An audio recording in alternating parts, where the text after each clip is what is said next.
जिंदाबाद क्रांति जिंदाबाद क्रांति जिंदाबाद रहेगी क्रांति जिंदाबाद क्रांति जिंदाबाद रहेगी क्रांति जिंदाबाद क्रांति जिंदाबाद रहेगी क्रांति जिंदाबाद क्रांति जिंदाबाद रहेगी क्रांति जिंदाबाद क्रांति जिंदाबाद रहेगी क्रांति जिंदाबाद क्रांति जिंदाबाद रहेगी क्रांति जिंदाबाद शेतकऱ्याला न्याय कष्टकऱ्याला न्याय महिलांना न्याय तरुणाला भविष्य बाळांना इज्जत बाळांना इज्जत बाळांना इज्जत शेतकऱ्याला न्याय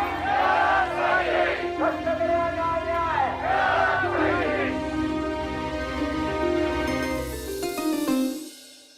डॉक्टर बाबा आढाव म्हणजे परिवर्तनाच्या चळवळीतील एक समर्पित व्यक्तिमत्व.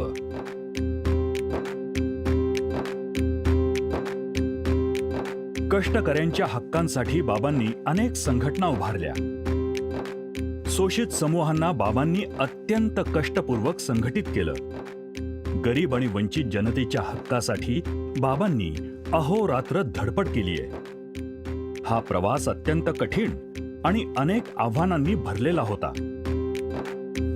बाबांचा हा प्रदीर्घ प्रवास सुरू झाला स्वातंत्र्यापूर्वी, जेव्हा भारतीय जनता ब्रिटिश शासन सत्तेशी झुंज देत होती.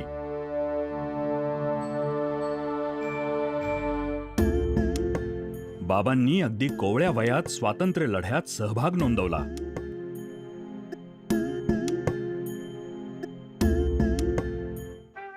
At the stroke of the midnight hour, when the world sleeps, India will awake to life and freedom.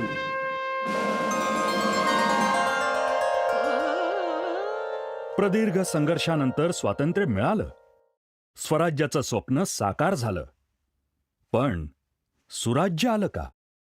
सर्वसामान्य माणूस खऱ्या अर्थानं स्वतंत्र झाला का? स्वातंत्र्याची संकल्पना वेगळ्या भारतीय स्तरात वेगळ्या स्वरूपात ती अभिव्यक्त होत होती किंवा ती स्वीकृत होत होती. म्हणजे इथल्या दलित माणसाला वाटत होतं माझी सुटका होईल का, हा त्याचा मुद्दा होता. इथल्या स्त्रीला वाटत होतं माझी सुटका होईल का. त्यांनी प्रश्न उपस्थित केला की आमचं प्रत्येक वेळा बोट इंग्रजाकडे असायचं, इंग्रजाला घालवलं की सगळं होईल असं ते होतं.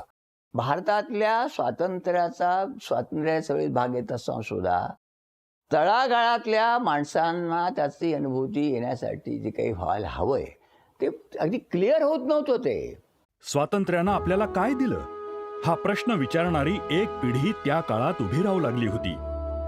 बाबा त्या पिढीचे प्रतिनिधित्व करतात.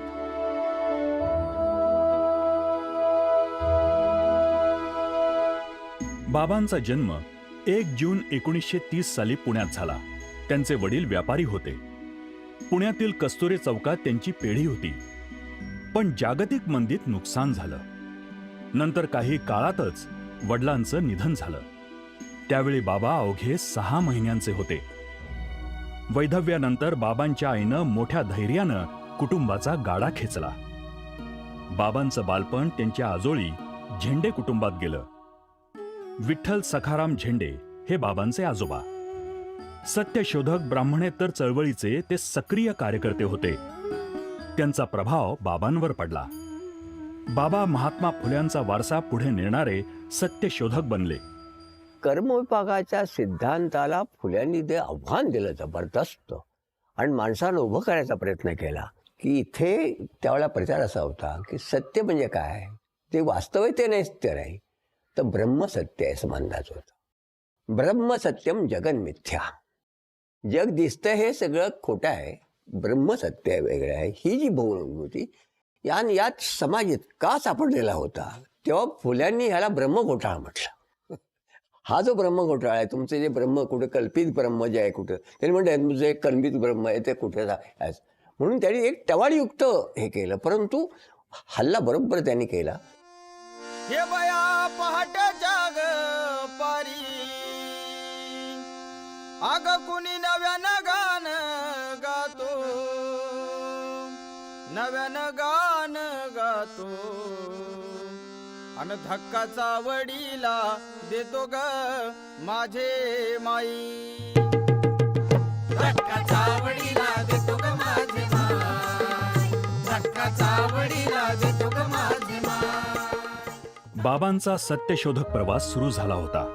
स्वातंत्र्य चळवळीचा वारसा, आईकडून आलेली वारकरी परंपरा आणि सत्यशोधक विचारांची बैठक घेऊन बाबा सामाजिक प्रश्नांना भिडू लागले.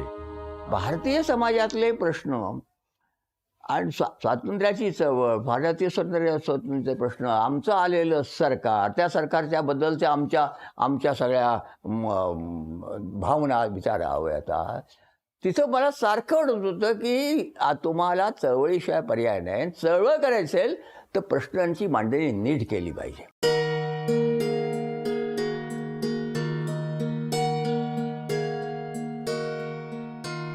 समाजवाद हा आपोआप येईल हे मला जेव्हा येईल असं मला वाटे ना, हा माझ्यातला पहिला मला बसण्याला भाग होता आणि त्याची सुरुवात झालेली होती. इथल्या जनतेचं मानस हे आणखी वेगळं आहे आणि ते सनातनीशी फार जोडलं गेलेलं आहे.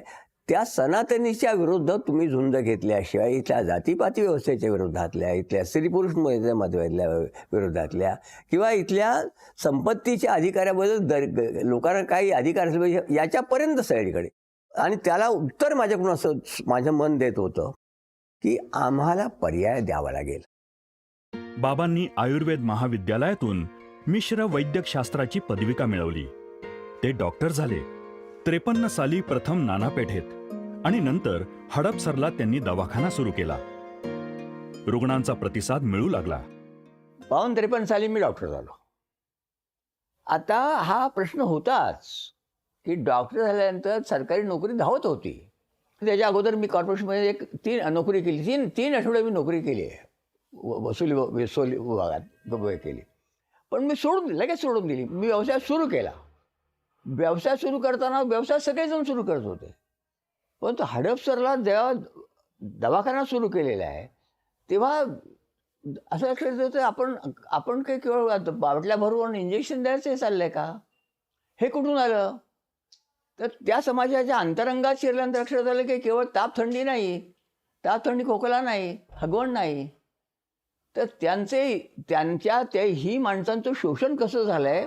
समाजातले जे सामाजिक संबंध परंपरेने आलेले जे एखादे सामाजिक समस्या आहेत त्या समस्यांना तुम्हाला भिडलं पाहिजे. संयुक्त महाराष्ट्र येतसे पहा, कोटी कर उंचावणी उभे राहा. संयुक्त महाराष्ट्र येतसे पहा, कोटी कर उंचावणी उभे राहा. संयुक्त महाराष्ट्र येतसे पहा, कोटी कर उंचावणी उभे राहा. संयुक्त महाराष्ट्र येतसे पहा, कोटी कर उंचावणी उभे राहा. अरबी सिंधूच्या तीरी सह्याद्रीच्या शिरी, अरबी सिंधूच्या तीरी सह्याद्रीच्या शिरी. मराठीची ही नगरी, मराठीची ही नगरी, मराठीची ही नगरी, मराठीची ही नगरी. 1960 साली महाराष्ट्र राज्याची स्थापना झाली. नवा महाराष्ट्र घडवण्याचं ध्येय मिळालं. त्या पार्श्वभूमीवर डॉक्टर दादा गुजर, बाबा आणि त्यांच्या इतर सहकाऱ्यांच्या पुढाकारातून महाराष्ट्र आरोग्य मंडळ ही विश्वस्त संस्था स्थापन झाली. मंडळानं हडपसर इथे दवाखाना उघडला. नंतर त्याचं रूपांतर साने गुरुजी रुग्णालयात झालं. ग्रामीण आणि गरीब लोकांना परवडणारी वैद्यकीय सेवा मिळू लागली. आरोग्याचे प्रश्न असतील, शिक्षणाचे प्रश्न असतील, रोजगाराचे प्रश्न असतील, यातून आपल्याला स्वाभाविकपणे काही निर्माण करता येतं का.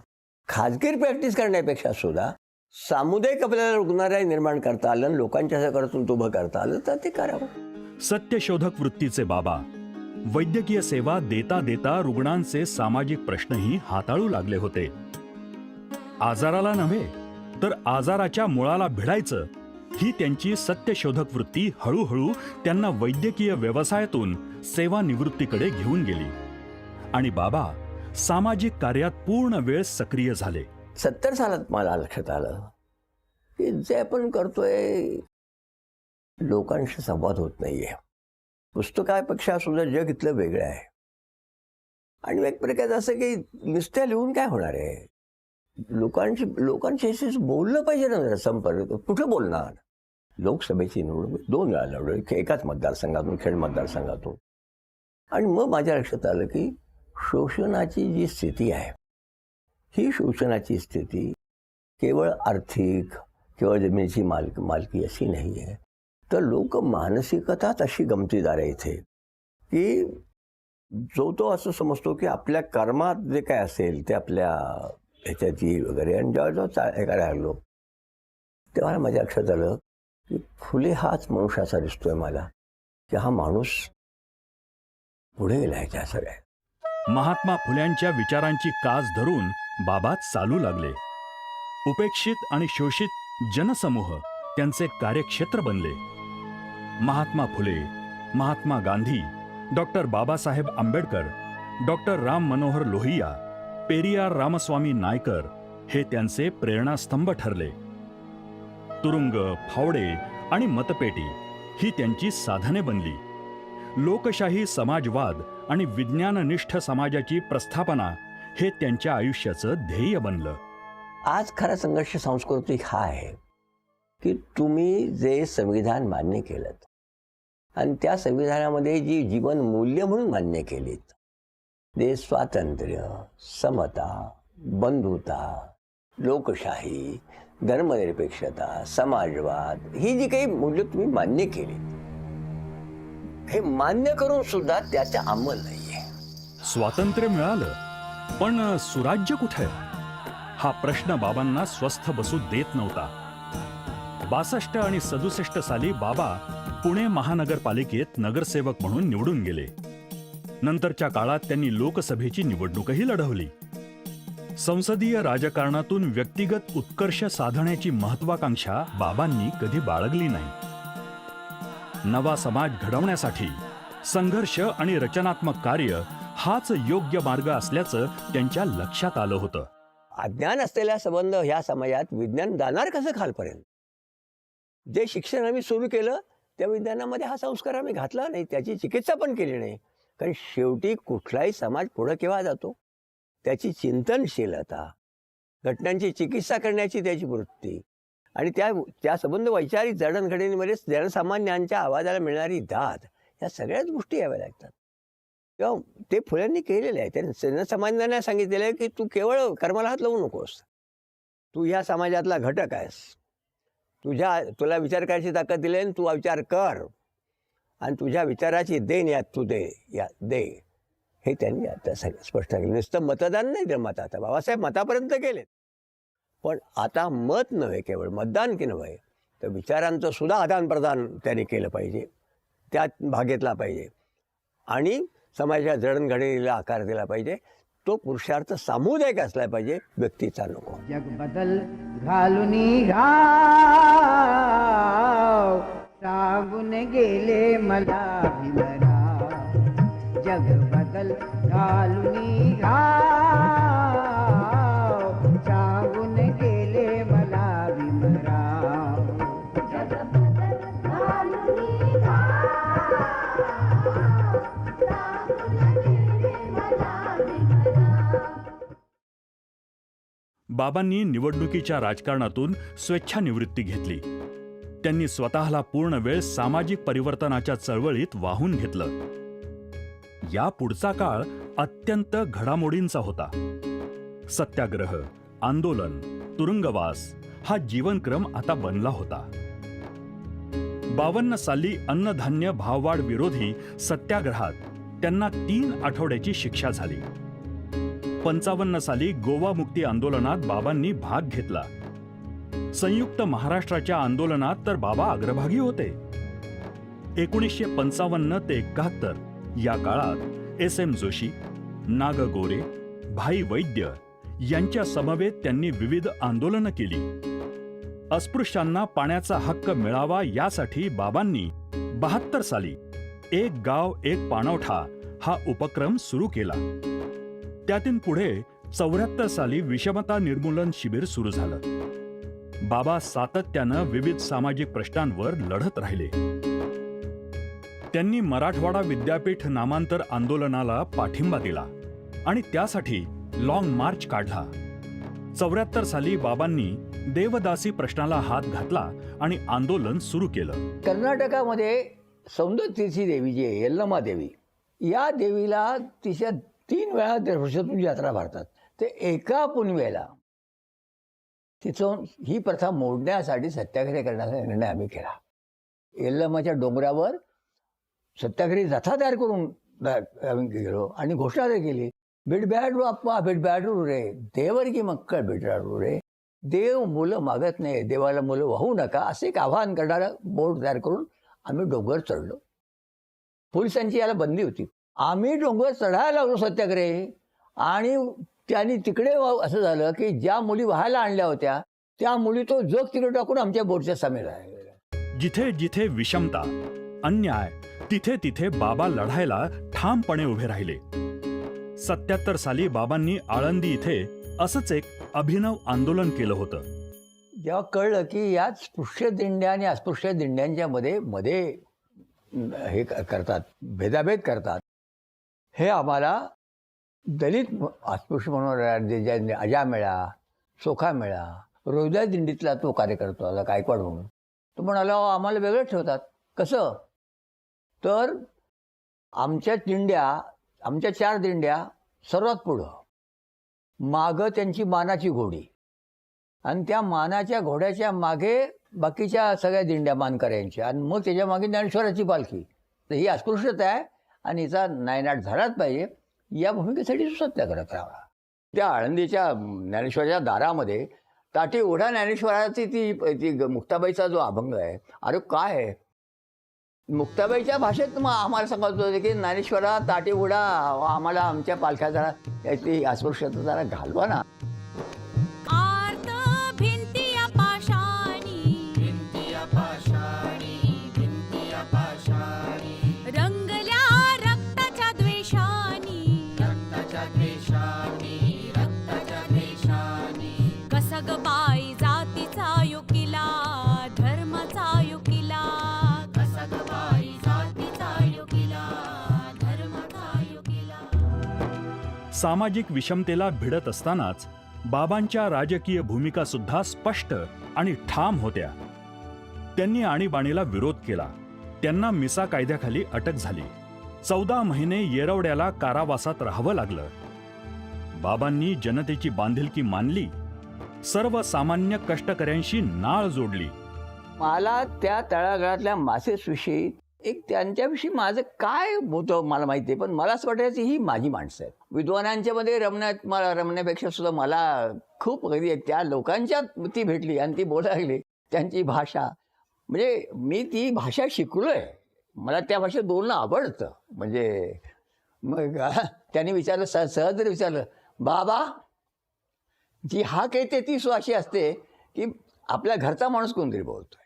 मला सुद्धा हीच माझी माय भावंड आहेत सगळी, ही सगळी माझी माय भावंड आहेत. तोड भावा, तोडली चाकोरी, तोड बहिणी, तोडली चाकोरी, तोड तोड तोड तोड, तोडली चाकोरी, मुक्तीच गीत मनारात हाय अंधारी, मुक्तीच गीत मनारात हाय अंधारी. हमाल पंचायत हा बाबांच्या कार्याचा एकूणच त्यांच्या चळवळीचा केंद्रबिंदू आहे. स्वतः हमाल असणारे गणपतराव मानकर आणि सुबराव बनसोडे हे त्यांचे सुरुवातीच्या काळातील भक्कम सहकारी. त्याशिवाय अनेक साथीदारांनी संघटनेच्या उभारणीत मोलाचं योगदान दिलं. मी पदाधिकारी असलो तरी मी एक हमाल आहे आणि मी हमाली काम करतो. त्यामुळं मला तिथं कामावरची लोक माझी हजेरी लावतात आणि इथलं संस्थेचं काम संपल्यानंतर मी परत जाऊन काम करतो. संघटनेची सर्व सूत्रे हमालांच्या हाती देऊन बाबांनी खूप चांगले पायंडे पाडले. कष्टकरी समूह स्वतः संघटना चालवण्यास सक्षम झाले. बाबांनी हमालांचे केवळ आर्थिक प्रश्न सोडवले नाहीत, तर त्यांच्या जाणीवांमध्ये आमूलाग्र बदल केलाय. कामाला आलेला माणूस कुठल्या जातीचा आहे तो विचारला जात नाही, तो काम मागायला येतो आणि त्याला काम दिल्यानंतर हमाल पंचायतीची पावती मिळते. तो हमाल पंचायतीचा सभासद झाला की हमाल हीच एक जाते असं समजलं जातं. बाबांनी बहुआयामी सामाजिक कार्य उभं केलंय. एकीकडे हमालांची समूह शक्ती उभी केली, तर दुसरीकडे कष्टाची भाकर या उपक्रमातून हमालांच्या अस्तित्वाला मोठा आधार दिला. ज्या वेळेला काष्टाची भाकर उत्पादन चालू केलं आम्ही, त्यावेळेला हमाल लोकांना कसं राहायची सोय नाही, दुकानं व्यापाऱ्यांच्या दुकानात झोपायचे. मग ते खानवळ त्यांनी लावली, लोकांच्या घरी खानवळ म्हणून ते राहिले. पण लोकांच्या घरचे लोक, लेडीज लोक म्हणले बाबा हे खानवळ आम्हाला यांना द्यायला परवडत नाही, कारण यांना जेवण जास्त लागतं हमाली कामामुळं, त्यामुळे आम्हाला काही जमत नाही. त्यावेळेला बाबांनी असा विचार केला की बाबा आपण झुणका भाकर असं चालू केलं तर काय हरकत आहे आमच्या पदाधिकाऱ्यांना. बाबा बोलले, त्यावेळेला मग झुणका भाकर हा चालू केल्यानंतर नाव दिलं हमाल पंचायत कष्टाची भाकर. आम्ही नामपदा तोट्यावर चालवतोय. आमच्या संस्थेमध्ये पहिल्यापासून ना धर्म नाही आहे, सर्व धर्म समभाव आहे आमच्याकडे. कुणी येऊ कोणत्या जातीचा असो तरी आमच्या संस्थेत हा प्रकार चालत नाही. कष्टकरी हा रात्रदिवस कष्ट करत असतो, त्यामुळे आमची संस्था, आमची चूल कधी स्वयंपाक बंद होत नाही. बाबाचं जे नेतृत्व आहे ना, ते मला याच्यातून दिसतं की हमाल पंचायत सारखं एक रचनात्मक प्रयोग जो केवळ कष्टकऱ्यांनी उभा केलेला आहे. सरकारची किंवा परदेशी तर नाहीच, पण अन्य कुठली मदत न घेता कष्टकऱ्यांच्या मधलं सत्व जागून आणि कष्टकऱ्यांच्या मधल्याच क्षमता वाढवून हमाल पंचायतचा प्रयोग ज्या पद्धतीने उभा राहिला, तिथं बाबांचं नेतृत्व गुण दिसतं.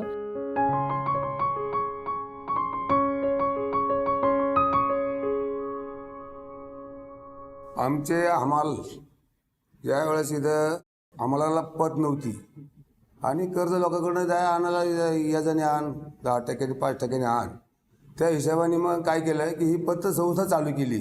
आणि पतसंस्था चालू केल्यामुळं हा खूप मोठा आधार सापडला. शाळेसाठी किंवा लग्नासाठी जे पैसे आम्हाला लागतात ते आम्हाला संस्था असल्यामुळे, आमच्या हक्काची पतसंस्था असल्यामुळे आम्हाला ना कोणाच्या सावकाराच्या दारात जायची पाळी येत नाही, ना कोणाच्या दारे जाऊन 2 रुपये दे म्हणायचे मागता काही विषय येत नाही. त्याच्यामुळे आम्हाला संस्था असल्यामुळे आम्हाला तुरंत आमचं लोन पास होऊन आमचं कामकाज पूर्ण व्यवस्थित होत आहे. ज्यांना एकेकाळी समाजात मान नव्हता, सन्मान नव्हता, पत नव्हती, प्रतिष्ठा नव्हती, त्या हमालांसाठी बाबांच्या मार्गदर्शनाखाली 400 घरांचे हमाल नगर पुण्यात 90 साली साकार झाले. हमालांची पुढची पिढी शिक्षणापासून वंचित राहू नये म्हणून हमाल पंचायत कष्टकरी विद्यालय स्थापन करण्यात आलंय. आभाळाची आम्ही लेकरे, काळी माती आई, जात वेगळी नाही आम्हा, धर्म वेगळा नाही. बाबा दीर्घकाळ आणि अत्यंत चिवटपणे वेगवेगळ्या आघाड्यावरती एकच सूत्र बांधून काम करतायत. आणि म्हणून रचनात्मक प्रयोगांचं पाठबळ असणारं जनआंदोलन हे चिवटपणे दीर्घकाळ टिकतं, ते इथं घडलेलं मला दिसतं. 94 साली पुण्यातील सुमारे 50,000 रिक्षा चालकांना संघटित करून बाबांनी रिक्षा पंचायतीची स्थापना केली. पुढे 2002 मध्ये मोलकरीण पंचायतीची स्थापना केली. संघर्ष आणि निर्माण या तत्वानुसार बाबांनी समाजातील अनेक कष्टकरी घटकांना चळवळीच्या प्रवाहात आणलंय. पथारी व्यावसायिक पंचायत, कागद काच पत्रा कष्टकरी पंचायत, बांधकाम कामगार पंचायत, अंग मेहनती कष्टकरी संघर्ष समिती अशा विविध संघटना बाबांनी उभारल्या आहेत. रस्त्याच्या लढाईबरोबरच 1997 मध्ये जो अभूतपूर्व असा लढा झाला, त्या लढ्यामध्ये बाबांच्या नेतृत्वाखाली 3 ते 3.5 हजार रिक्षा चालकांनी अटक करून घेतली. आम्ही तो अभूतपूर्व असा लढा या नेतृत्वाखाली आम्ही जिंकला. डॉक्टर बाबा आढाव, मनोहर कोतवाल तसंच अण्णासाहेब पाटील यांच्या संयुक्त प्रयत्नातून आणि हमालांच्या सातत्यपूर्ण आंदोलनामुळे 69 साली माथाडी हमाल कामगार कायदा अस्तित्वात आला. बाबांच्या नेतृत्वाखाली आम्हाला माथाडी कायदा लागू झाला आणि माथाडी कायदा लागू झाल्यानंतर मार्केट यार्डमधले जे असंघटित कामगार आहेत, कष्टकरी आहेत, यांना सुगीचे दिवस आले. त्याच्यामध्ये त्यांना मग प्रॉव्हिडंट फंड असेल, LIC असेल, ग्रॅज्युइटी असेल, हे कायद्याचे म्हणजे एक प्रकारची छत्री त्यांना मिळाली. केवळ हमाल, मापाडी, माथाडी कामगारच नव्हे तर शेतकऱ्यांच्या प्रश्नावर सुद्धा बाबा सातत्यानं लढत राहिले आहेत. स्त्री पुरुष सर्व कष्टकरी भावे, कुटुंबा पोसावे आनंदाने, अशा वर्तनाने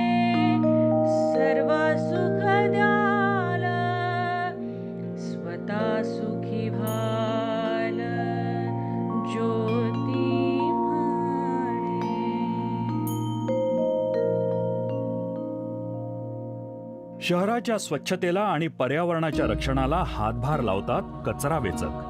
93 साली तयार झालेल्या कागद काच पत्रा कष्टकरी पंचायत या संघटनेमुळे कचरा वेचकांनी स्वतःच्या हक्कासाठी आवाज बुलंद केला.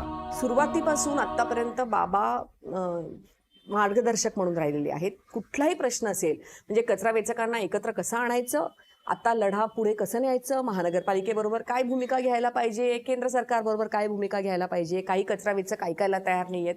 कुठलाही प्रश्न असेल बाबांकडे काहीतरी उत्तर नेहमीच असतं. त्यांचं मार्गदर्शन अगदी नुआन्स्ड आणि स्पेसिफिक असतं. 10,000 सभासद असलेल्या या संघटनेनं आता समूह शक्तीच्या माध्यमातून कचरा वेचक श्रमिकांना नवं बळ प्राप्त करून दिलंय. मी कामगार आहे म्हणून ही कचरा वेचकांमध्ये जाण आली आणि मी कामगार असल्यामुळे मी शहराला योगदान देते, कोणत्या प्रकारचं योगदान देते हे स्पष्ट झालं त्यांच्या मनामध्ये आणि शहरामध्ये सुद्धा.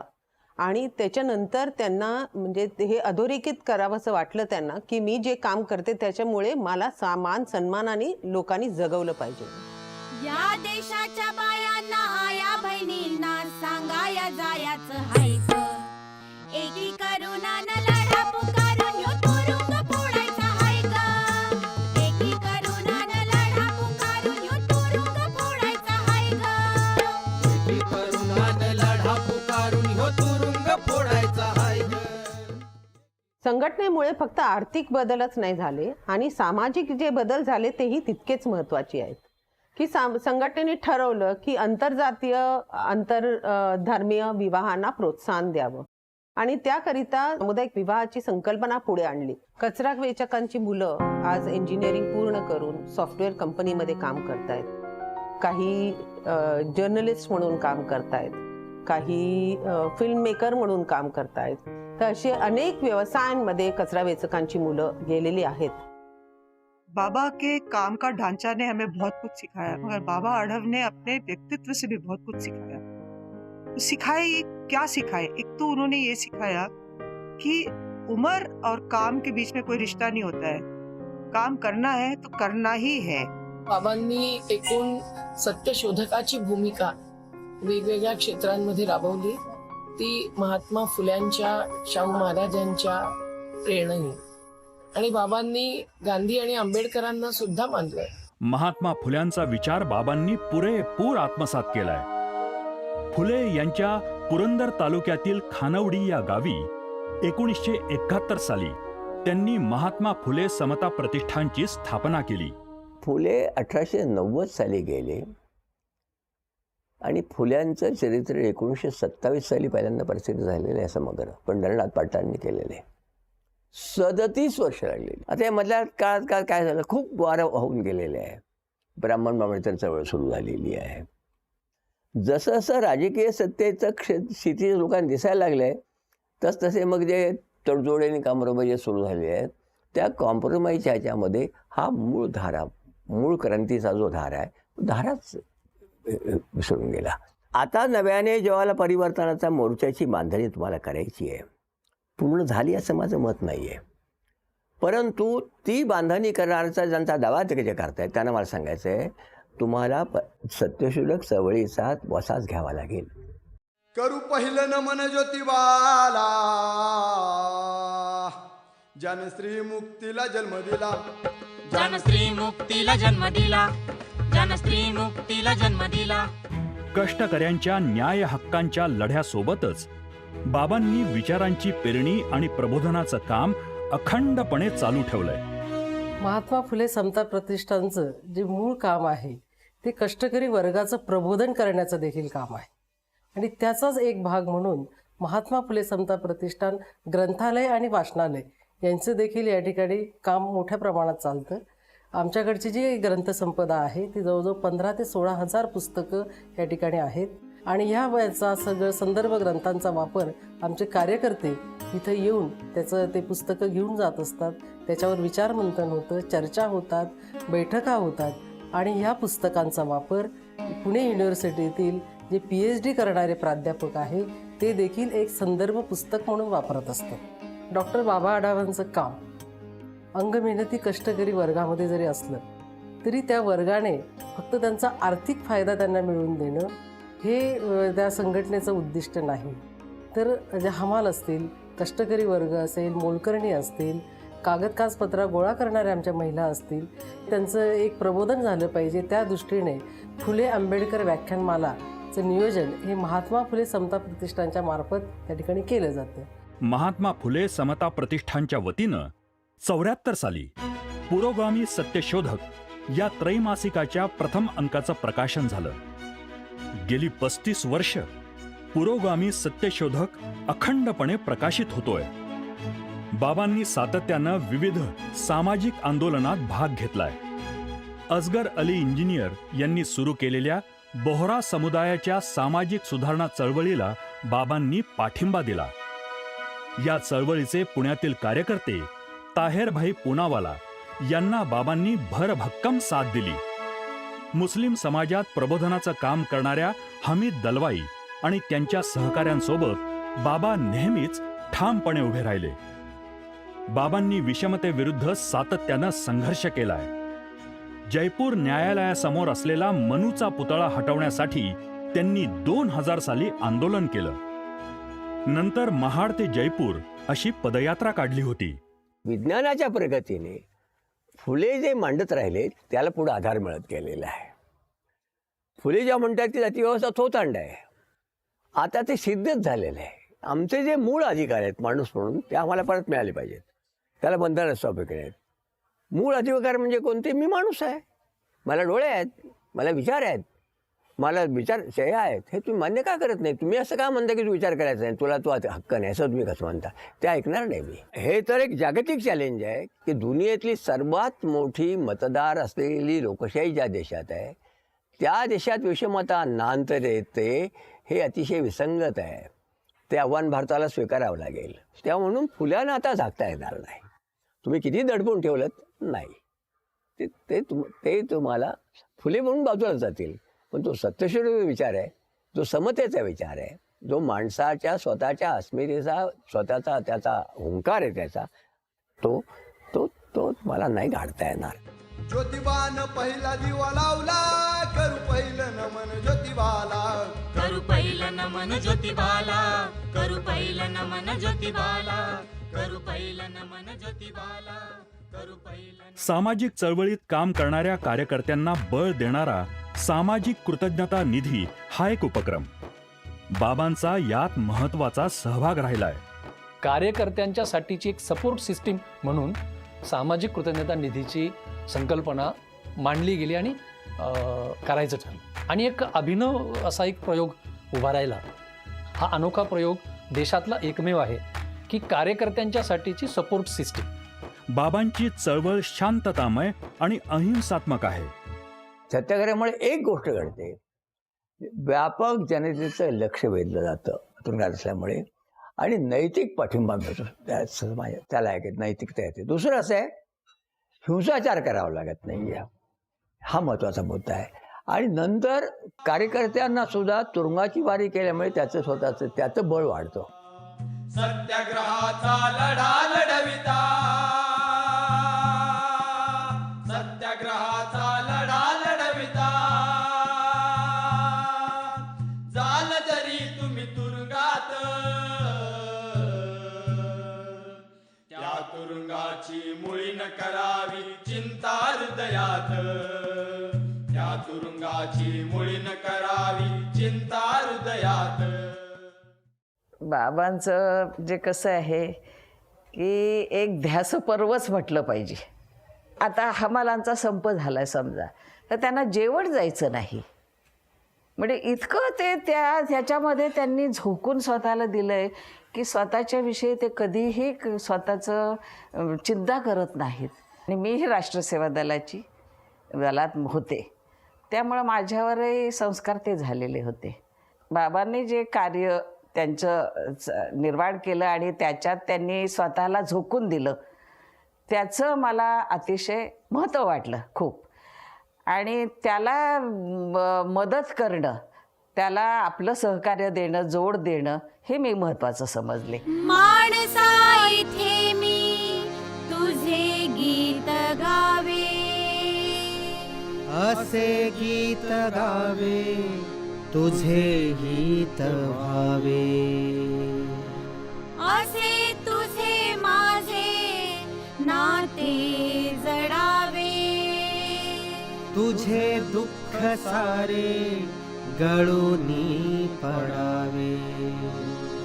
एकाने हसावे लाखोनी रडावे. असे विश्व आता येथे ना उरावे.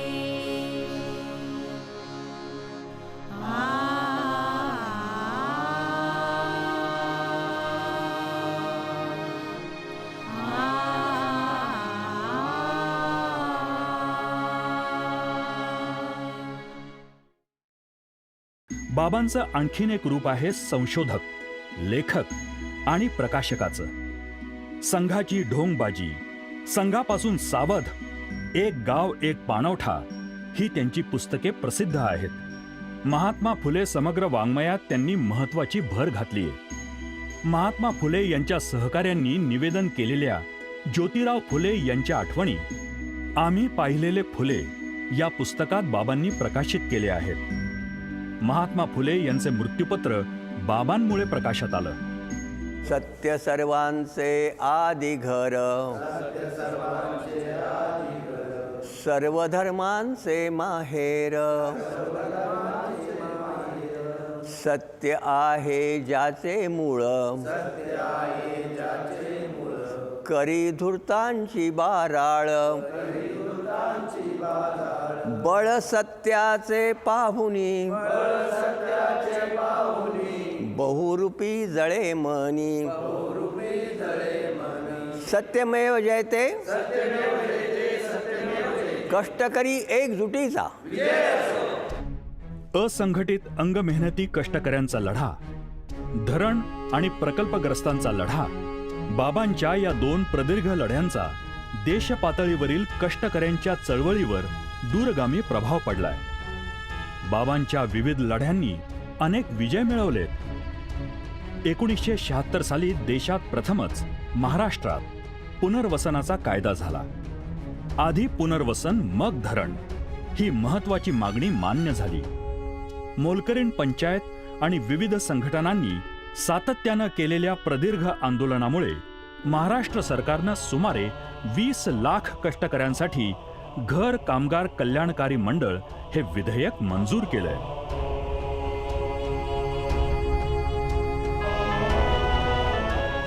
संघर्ष अजून संपलेला नाही. बाबा या वयातही कंबर कसून नव्या संघर्षासाठी सज्ज आहेत.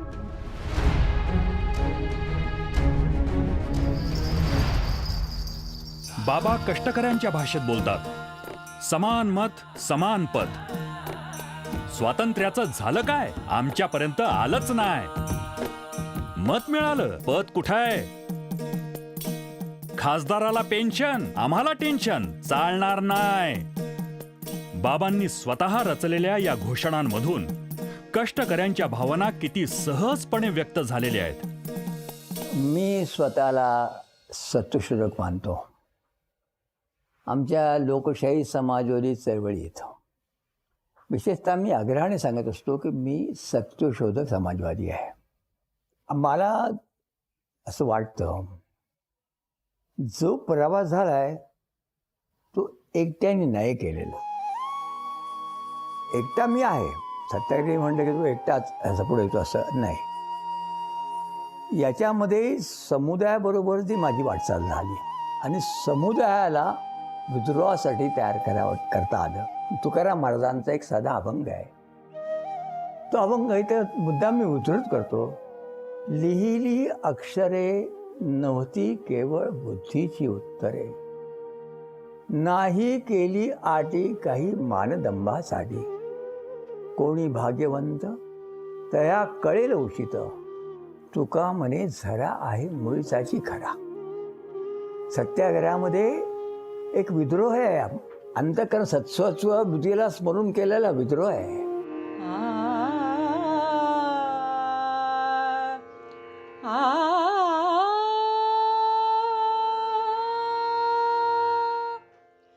बाबा म्हणजे सत्याच्या शोधासाठी निघालेला सत्यशोधक प्रवासी, सामाजिक न्याय, समता आणि लोकशाही मूल्यांवर आधारित नव्या भारताच्या नवनिर्मितीची स्वप्न पाहणारा सत्यशोधक समाजवादी. फुल्यांनी सत्यशोधक शब्द वापरला. आता तो ट्रूथ सीकर म्हणून तिकडून आला असेल, पण सत्यशोधक वापरला. आणि गांधींनी पुढे त्याला सत्याग्रही म्हणून शब्दाचं रूपांतर केलं. फुल्यांचा सत्यशोधक आणि गांधींचा सत्याग्रही, ही वाटचाल जी आहे ही मला मोठी वेदक वाटते. आणि म्हणून फुलेंचा सत्यशोधक मी सत्यशोधक का म्हणून घेतो, आणि गांधींचा सत्याग्रह मी केलं आहे, पण सत्याग्रह म्हणून घेण्यापेक्षा मला सत्यशोधक म्हणून घेणं मला जास्त अभिप्रेत वाटतं. आणि आजच्या सगळ्या चळवळींनी सत्यशोधक बनावं असा माझा आग्रह आहे. भारतात आज जर महत्त्वाची गोष्ट कोणती असेल तर जर तुम्हाला डॉक्टर बाबासाहेब आंबेडकरांनी केलेलं संविधानातला भारत निर्माण करायचा असेल तर या देशातल्या नागरिकांनी हे सत्याग्रहाचं हत्यार वापरलं पाहिजे असं माझं म्हणणं आहे.